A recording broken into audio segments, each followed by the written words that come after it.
Oke, kita live lagi. Ya, kita ketemu lagi di hari Senin. Ya, ini hari Senin, hari untuk memulai satu minggu. Ada yang melewatkan hari Senin itu biasanya nggak semangat. Nah, ini saya lagi semangat banget untuk sharing sesuatu. Dan minggu ini saya ada kegiatan untuk ngadain kelas online tentang Video Marketing Revolution. Nah, masih seperti pembahasan kemarin ya. Kenapa kemarin kan pembahasannya tentang IGTV versus YouTube. Nah, itu dia ya. Jadi semua tergantung dari target marketnya. Ya, halo Mas Adit. Iya,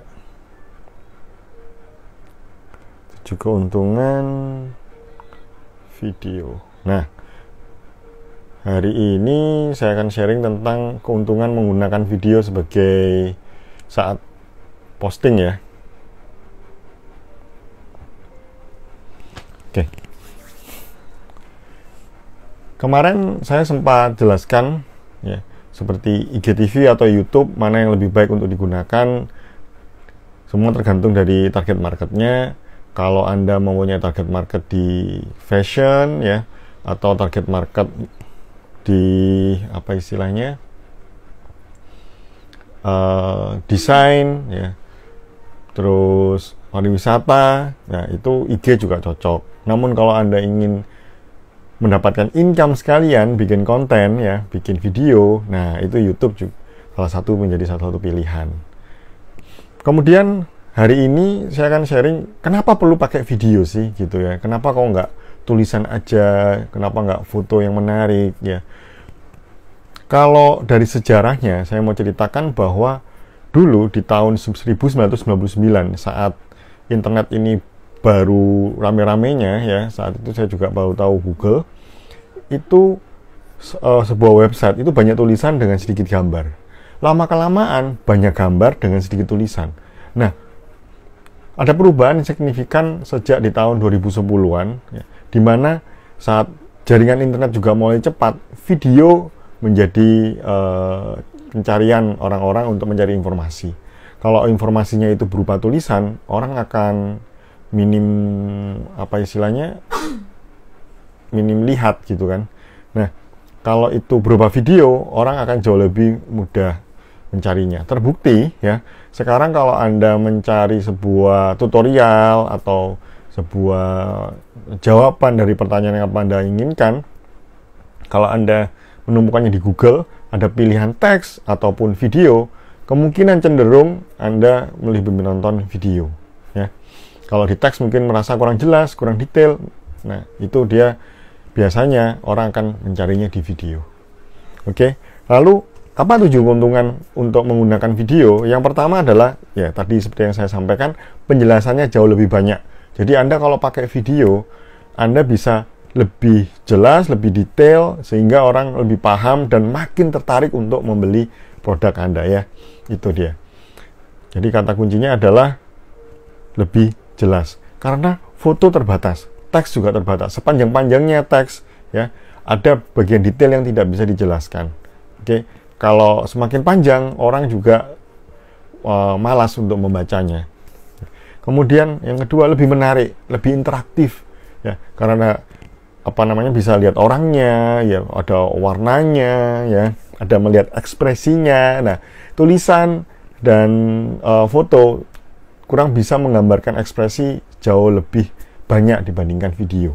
Nah, itulah salah satu keuntungan menggunakan video, yaitu lebih menarik, lebih ekspresif ya. Dan yang ketiga adalah ini yang tidak bisa digantikan oleh media lain, yaitu audio. Ada audionya.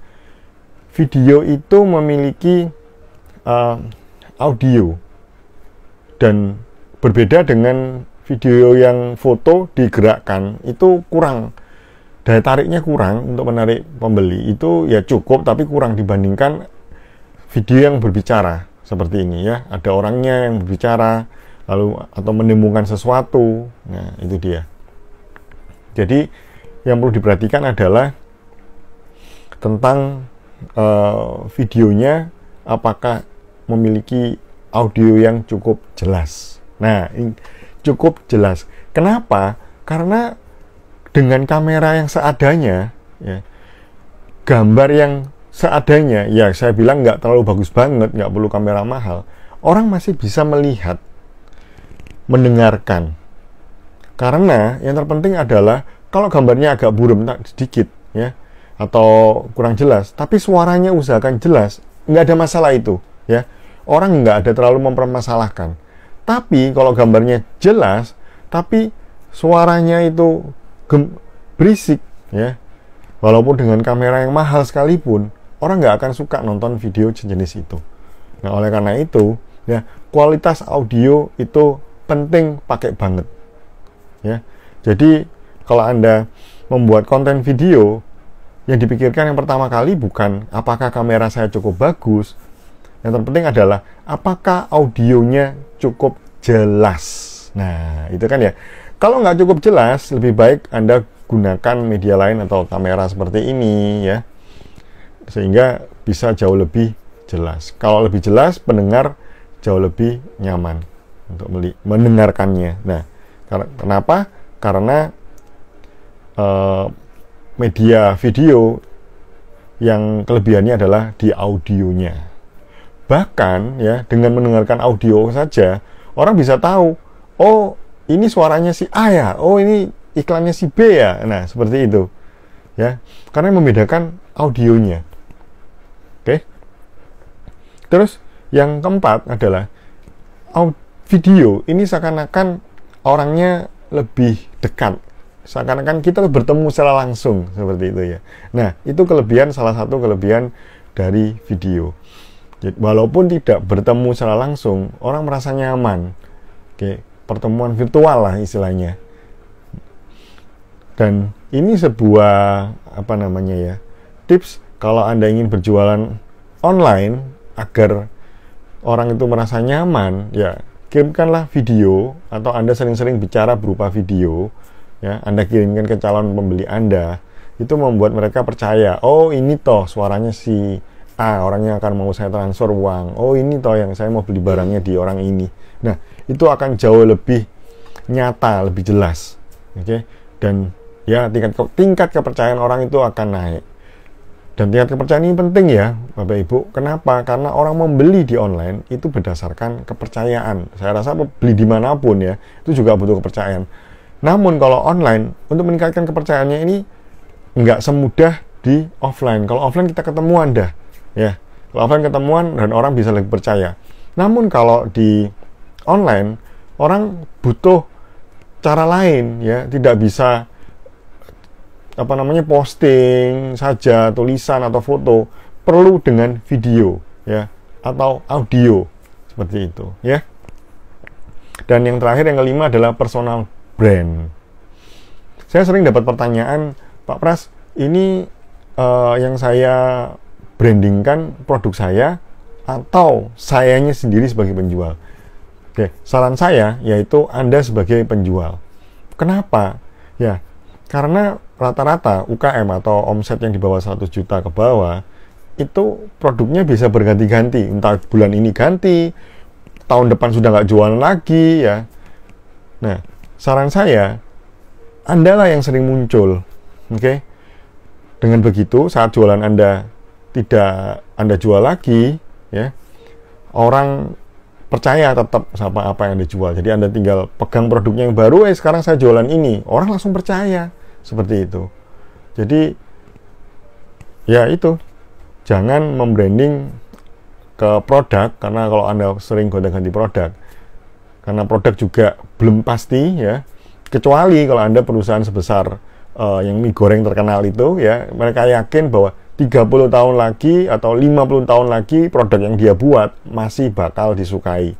Kalau Anda punya keyakinan seperti itu dan dana yang cukup besar untuk mengedukasi ke masyarakat bahwa produk Anda bisa membantu kebutuhan mereka, is okay, nggak masalah. Tapi kalau dananya pas-pasan, ya, saran saya diri Anda yang di branding. Oke. Jadi semakin sering Anda muncul, orang makin akrab. Seperti itu. Oke. Sekian untuk sharing saya. Jadi ada 5 keuntungan membuat video. Ya, saya akan rangkum sekilas sebelum saya akhiri. Yang pertama adalah tentang penjelasannya jauh lebih banyak dibandingkan foto dan tulisan. Yang kedua adalah lebih menarik dibandingkan foto dan tulisan. Lebih menariknya kenapa? Karena bisa melihat ekspresi, terus melihat warna, lebih interaktif, bisa tanya jawab bahkan, ya. Kemudian audio. Nah, ini yang tidak ada di media lainnya. Karena audio membuat seseorang itu merasa nyaman, percaya, ya. Dan audio ini hal yang wajib. Kalau kameranya bagus tapi audionya jelek, nah itu akan jadi masalah. Oleh karena itu, pastikan saat Anda membuat video, kualitas audio menjadi nomor 1 yang paling diperhatikan. Oke. Kemudian yang nomor 4 adalah lebih dekat, ya. Dengan keuntungan menggunakan video itu lebih dekat. Jadi seakan-akan kita bertemu secara offline, padahal online. Dan kedekatan itu bisa meningkatkan kepercayaan secara online. Kemudian yang terakhir adalah bisa membangun personal branding, ya. Personal branding itu penting bagi Anda yang omsetnya masih di bawah 200 juta, itu penting banget. Dengan membangun personal branding, jikalau satu saat produk Anda ganti, cukup Anda yang dikenal, cukup Anda yang dipercaya, Anda tinggal sebut, sekarang saya jualan B, nah produk B, orang langsung percaya, dibandingkan Anda memulai membangun branding produk itu sendiri dari awal, dan itu cukup membutuhkan waktu yang sangat lama dan cukup berat. Oke, baik, terima kasih yang sudah hadir, banyak banget. Mohon maaf tidak bisa saya sapa satu persatu. Oke. Dan jika ada pertanyaan, jangan lupa komen di bawah atau DM saya. Oke. Dan jika Anda nonton ini di YouTube, jangan lupa klik subscribe dan klik tombol loncengnya. Terima kasih, sampai jumpa lain waktu. See you.